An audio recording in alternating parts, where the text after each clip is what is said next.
ABC6. Good evening, Southern New England. Thanks so much for joining us. I'm Tiffany Murphy.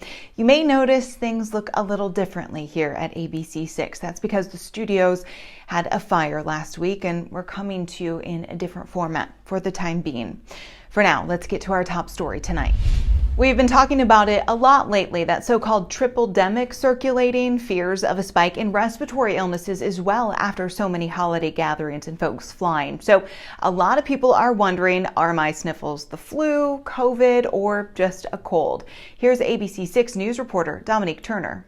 Flu and respiratory illnesses hitting hard this winter and often share overlapping symptoms like congestion and coughing. Patients with COVID-19 and the flu typically see symptoms like nausea, fatigue, muscle and body aches, while RSV can include loss of appetite, sneezing, and wheezing. Experts warn RSV has especially impacted children this year, with hospitalization rates for those younger than 5 years old twice as high as any season since 2018 and 2019, when the CDC first started tracking data specific to children. Pediatric hospital beds have consistently stayed about 3/4 full, according to federal data.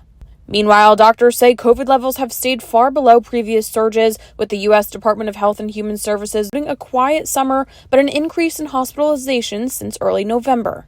But flu hospitalizations have been on the incline this year, with CDC data showing the cumulative hospitalization rate has increased in at least 5 of the last 12 seasons. The Department of Health and Human Services also noting that although data has decreased in recent weeks, experts warn of a resurgence after the holidays. Medical professionals say getting tested can help narrow down which illness a person has and can help ensure those receive proper treatment in a timely manner. Doctors note Tamiflu for the flu and Paxlovid for COVID as examples of treatment available depending on which illness you're dealing with. In Providence, Dominique Turner, ABC6 News.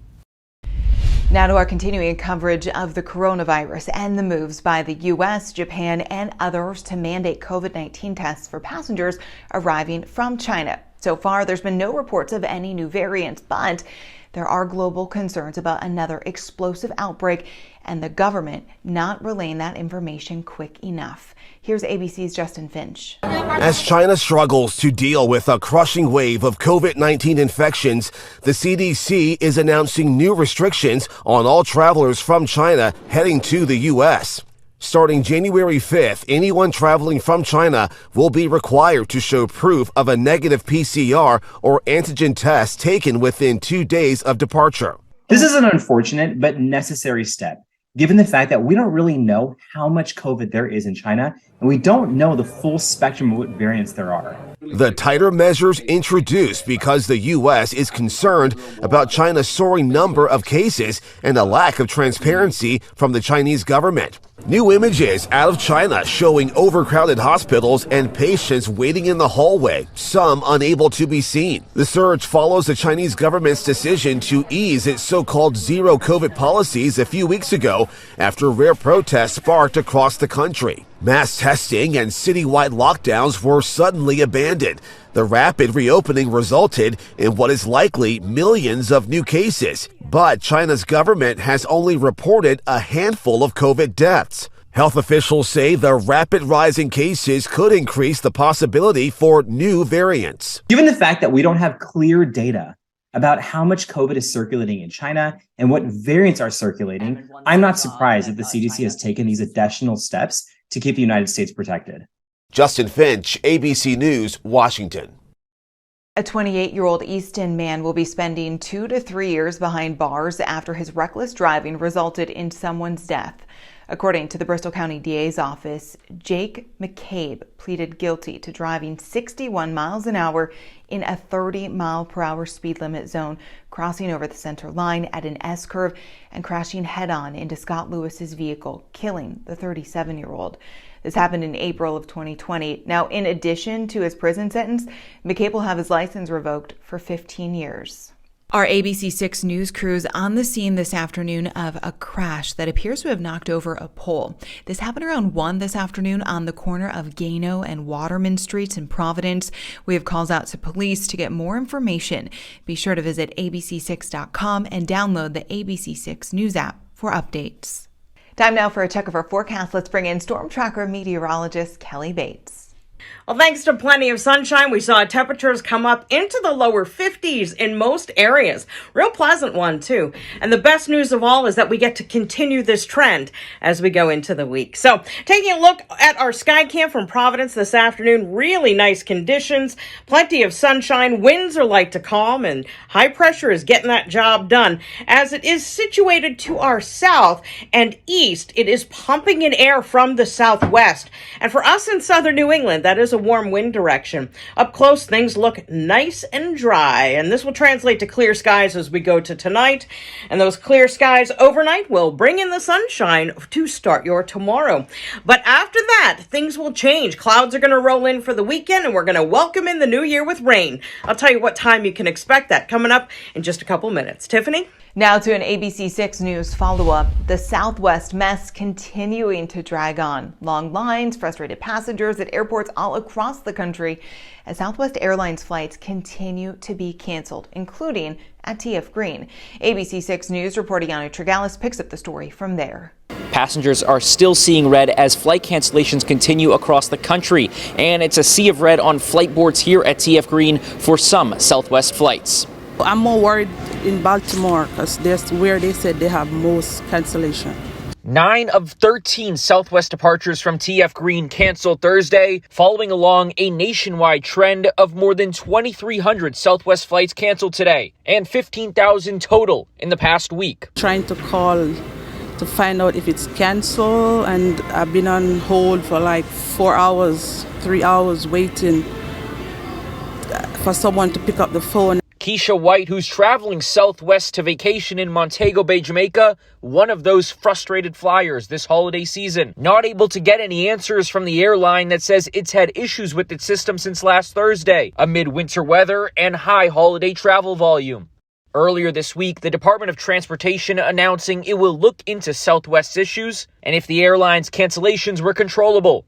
On Wednesday, Transportation Secretary Pete Buttigieg with a message to Southwest. Meltdown is the right word. This is an unacceptable situation, and I've made clear that our department will be holding them accountable for their responsibilities to customers. And in response to these mass cancellations and frustrations from customers, Southwest CEO Bob Jordan issuing an apology to their customers. We're doing everything we can to return to a normal operation. And please also hear that I'm truly sorry. Travel experts now advising those stranded to instead book flights on other airlines. But that's proven difficult for some, like Keisha White, who says she can't get the time she took off from work back and is left without many options if she can't make it to Jamaica. I wanted to change it, but I couldn't because, working and all that, that's when I get the time off. So I was worried, and I'm still worried because, the connecting, I don't know what's going to happen there. At TF Green Airport, Wlne News Dec, ABC 6 News. Secretary of State Nellie Gorbea announcing today the Department of State has reached a settlement with election systems and software over ballot errors during this year's primary. You may remember back in August, those electronic voting machines displayed the wrong names on several Spanish language ballots. The state's voting machine vendor will provide a credit totaling more than $47,000 for all project management services provided for the primary. The vendor also agreed to post a statement on its website regarding best practices for accuracy. There's still so much more news and weather to come right here on ABC 6 News. Stick around. In political news tonight, Massachusetts Governor Charlie Baker wrapping up his term in office this week.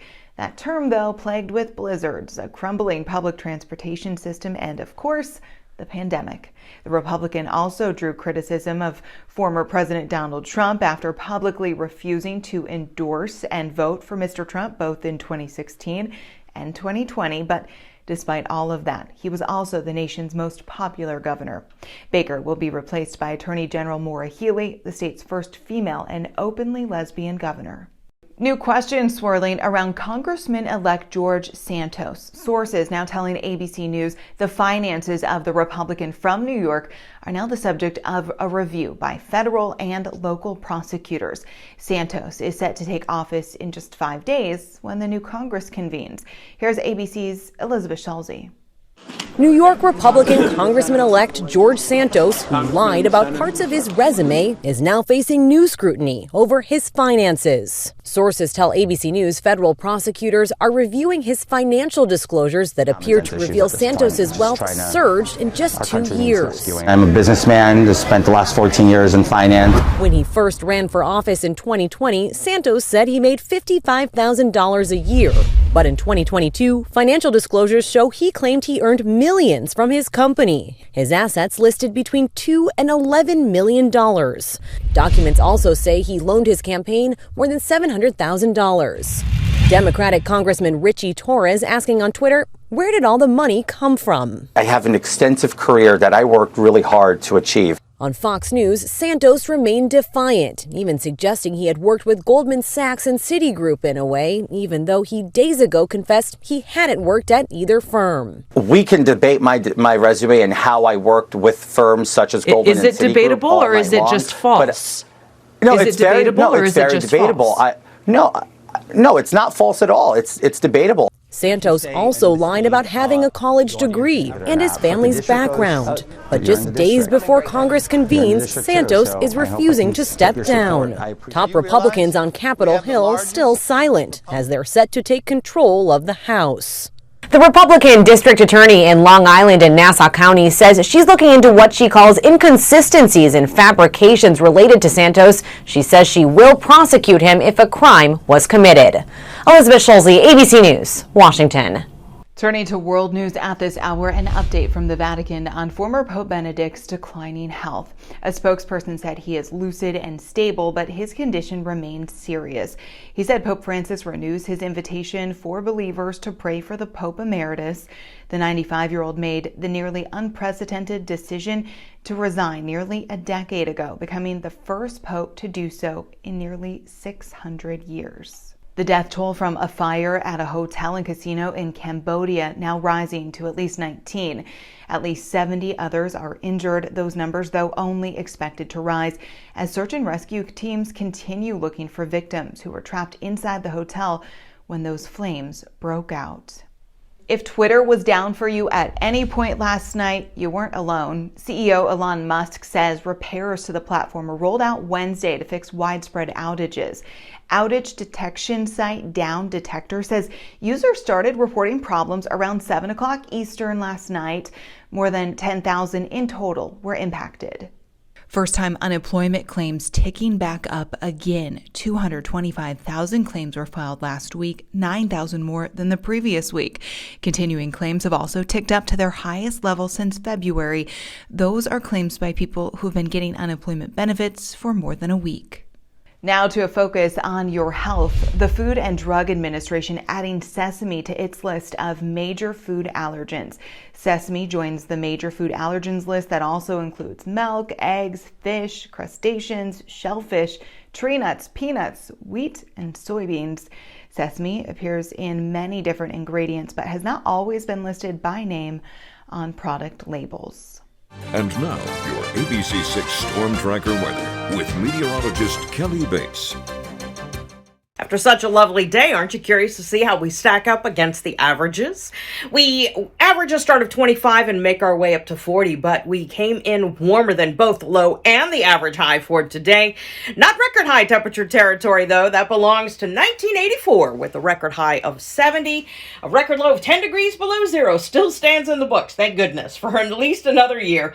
And that was set back in 1933. Sunrise this morning, 7:12. Sunset is at 4:23. For today. So our warming trend is now in place. Sunny and dry through tomorrow. And yeah, it's going to be just really pretty conditions. This warming trend holds highs in the 50s, not only as we go to Friday, but right through the weekend and into the first week of the new year. Speaking of New Year's Eve, we're looking at rainy conditions and a 47-degree temperature at midnight. New Year's Day, we're looking at rain that should take us through the morning with clearing in the afternoon and a New Year's Day high of 57. So up close, we're looking pretty good. High pressure has cleared out any clouds, and we're looking at mainly clear skies as we go into overnight tonight. High pressure will also keep us bright and dry through your Friday. But our satellite radar showing a couple things off to our west, an accumulation of clouds near the Great Lakes region. And also, as you look off towards the southwest, working its way through the Ohio River Valley, we've got an area of low pressure. Now, those things will eventually work their way into our forecast. In fact, that's where the rain's going to come from for New Year's Eve and New Year's Day morning. But in the meantime, between here and there, it's about the warm, moving in that air from the southwest. We aren't expecting clouds to build in advance of that front until we get to, say, the first half of Saturday. Once we get to Saturday afternoon, we're looking at a chance of showers, and the steady rain should be in place by the time we get to the midnight hour. So our future cast showing Saturday morning, just building in those clouds, 2 o'clock, a chance of a shower. But when we're welcoming in the new year, the steady rain will be in place, and it may even be locally heavy at times as we go into Sunday morning. Once we get by this final batch of rain for early Sunday morning, the afternoon will feature a return to a blend of sun and clouds. Your planner for your Friday, decent day. It's going to be sunny and chilly in the morning. Lows will be in the lower 30s after all. But we are expected to see a temp near 50 by noon, and we should top out near 53, and that means your 5 p.m. late commute. We're looking at clear skies and a temp of about 47. And as you're counting down your New Year's celebrations, we are expecting to welcome in the new year with rain, but it's rain, not snow, and it's also not expected to freeze up to ice. So at least we have that going for us, which is nice, right? 47 at midnight, 57 your New Year's Day afternoon high temperature. And your forecast for tonight, again, clear, chilly, lows near 33, winds moving in from the southwest, real light, 5 miles per hour. That southwesterly flow keeps on going for your Friday with a milder high near 53. And here's your weirdly warm 7-day forecast.